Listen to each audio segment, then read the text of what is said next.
No capítulo anterior, contemplamos José mergulhado em sombras, acusado injustamente e preso, mas não abandonado pelo seu Deus. Agora, em Gênesis 40, o Senhor começa a abrir as cortinas do seu propósito, mostrando que mesmo em meio às profundezas da aflição, ele traça um caminho para a libertação. Na prisão, José cruza o caminho do copeiro e do padeiro do rei, lançados ali pelo próprio faraó.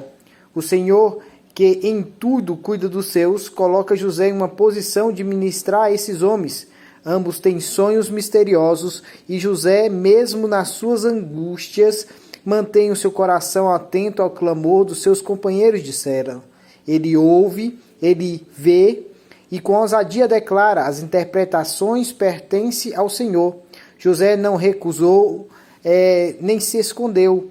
Ele sabe que a sua força e a sabedoria vêm de Deus. Mesmo em cárcere, o seu testemunho brilha com uma chama que não se pode apagar.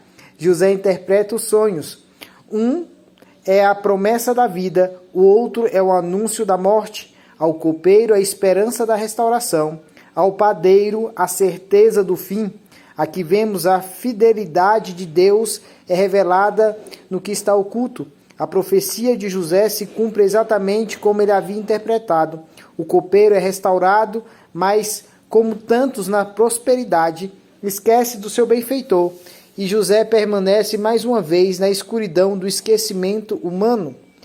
Uma pergunta: o que provavelmente teria acontecido com José se o seu pedido fosse apresentado diante de Faraó através do copeiro e ele fosse libertado? Se José tivesse sido libertado quando o copeiro foi restaurado ao palácio, ele provavelmente teria voltado a uma vida comum, fora da prisão, mas sem alcançar uma posição de autoridade que o aguardava mais adiante. Ele teria retornado provavelmente ao anonimato, talvez até tentado voltar à sua casa, na tentativa de reconstruir a sua vida longe da prisão. Contudo, ele ainda não teria conhecido Faraó. E o propósito maior de Deus de usar José para salvar o Egito e a sua própria família não teria sido realizado.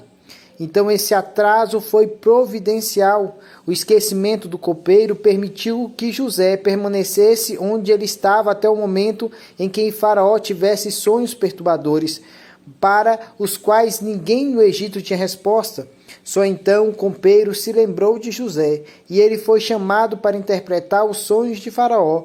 E este momento específico na linha do tempo de Deus colocou José diretamente na posição para interpretar os sonhos de Faraó, ganhando a confiança e em seguida sendo elevado à posição de governador do Egito.